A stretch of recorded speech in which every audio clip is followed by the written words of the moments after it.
Hello, this is Chef John from foodwishes.com with chicken saltimbocca. That's right, we used to make this amazing dish with veal, but then we made a deal with the baby cows to only eat their tougher older relatives. But beef is not a great choice here, so these days we use pork instead, or how we're going to do it in this video with chicken breast, which might be my favorite way to go. And to get started, we're going to want to pound our chicken breast out nice and flat. And for that, I like to cut open a zip top bag, which I just find a lot easier than plastic wrap. But of course, you're not going to be able to use the bag again, and the plastic wrap is cheaper. So you'll have to decide. You are after all the Boz Skaggs of waste in bags. But either way, we'll place a boneless, skinless chicken breast down with the smooth side up. And we'll use one of these meat pounding mallets, or really anything heavy and flat. And we'll pound our chicken breast out somewhere between 1/4 inch and 1/2 inch thick, which I believe, if we do the math, is 3/8 of an inch. And once we've done that to 2 breasts, we'll go ahead and season this up with a little bit of salt and some freshly ground black pepper. And we really don't want to put too much here, just a light sprinkling. And you're probably thinking, aren't you the guy that tells us to generously season things?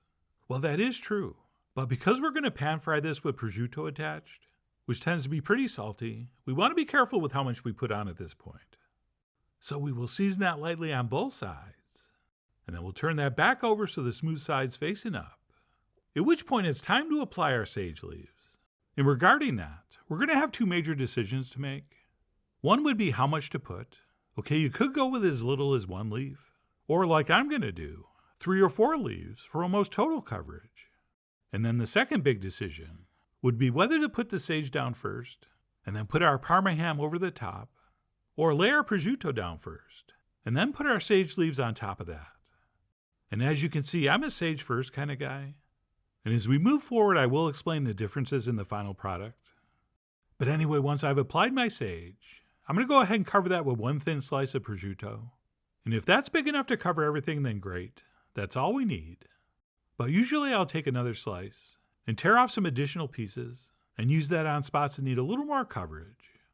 And what I like about this method is that once this is frying in the pan, that sage gets cooked between the chicken and the ham, and I find the flavor permeates everything a lot better and more intensely. Okay, if you use the other method where you put the ham down first and then the sage on top, what's going to happen is that sage leaf's going to fry kind of crisp, which I will admit looks cool, but when you fry sage crisp, you do lose a lot of the flavor. So if you've never done this before, you might have to try it both ways and see which one you like more. But either way, once the sage and ham have been applied, we'll cover this with a piece of plastic wrap and give everything a nice firm pressing down. And then if possible, I like to pop this in the fridge for about a 1/2 hour, just so everything's nice and cold and firm when it hits the pan. But that is optional, and if you're starving, just go ahead and cook it up now.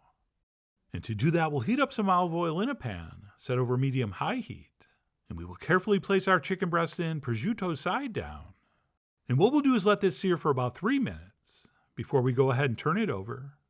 And because that prosciutto is so thin and fairly fatty, our sage leaves are kind of frying underneath the surface, which, as I mentioned, really does permeate the chicken with a lot of flavor. And as great as this is eventually going to taste, the aroma you're going to get in your kitchen when you do this is just beyond amazing. Okay, it really is one of the best things you'll ever smell. And then once we have that turned over, we'll give the other side 2 or 3 minutes, or until our chicken is safely cooked through. And I guess you could try to use a thermometer, but the meat is so thin that's going to be kind of challenging. So I usually just give it the old poka to see how it feels. Since undercooked chicken feels kind of soft and mushy, whereas chicken that's just cooked through will spring back to the touch. So I gave mine a test, and it was feeling just about perfect.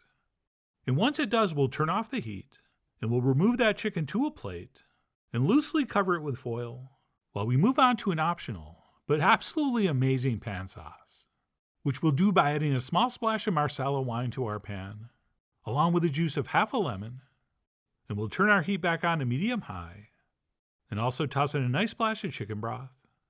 And then what we'll do is cook all this for a few minutes, or until our liquid reduces by about half.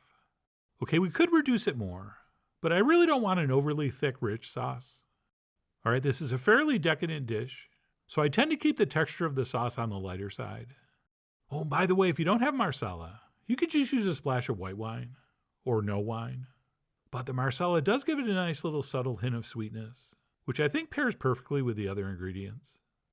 But anyway, like I said, we'll reduce that by about half, at which point we'll reduce our heat to the lowest setting.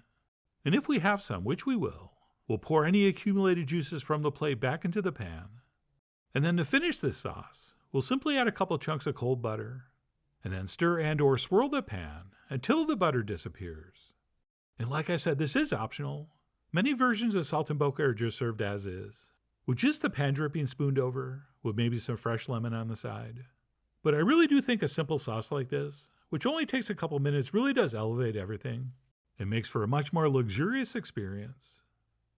And that's it. Once our sauce is set, we can go ahead and pull that off the heat, and we will serve up our chicken Saltimbocca, ideally next to some cold, crisp, acidic salad. And we'll go ahead and spoon over a very generous amount of our sauce. All right, not only do we want plenty to swipe our bites of chicken in, but it's also fantastic soaked up with some nice crusty bread, which I had none of, which made me a special kind of sad. All right, there's regular sad, and then there's not having any bread for something like this sad.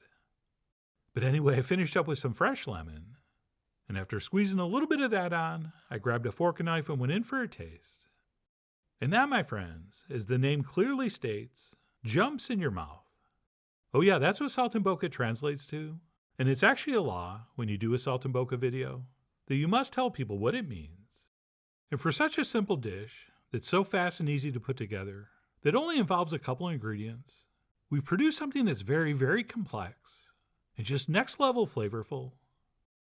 I mean, if we're being honest, boneless, skinless chicken breasts are not the most exciting thing to work with, but by simply adding a few leaves of sage and a little bit of that salty, super savory ham, and then searing it in the pan as shown, we end up with something I think we could describe as very, very exciting. And that is true even if you don't make the pan sauce. But as you saw, that was super fast and easy to do.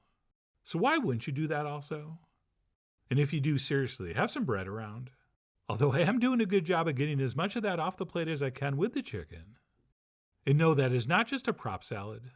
Some sliced radish and bitter greens like arugula, dressed with something acidic like lemon juice or vinegar, is a perfect palate refresher in between bites. And that combination is so incredible, I didn't even miss not having any carbs. Allegedly. But whether you do the pan sauce or not, or whether you serve this sans starch, Saltimbocca, no matter what meat you use, is one of the world's most delicious things to eat. Which is why I really do hope you give this a try soon. So please follow the links below for the ingredient amounts, a printable written recipe, and much more info as usual. And as always, enjoy.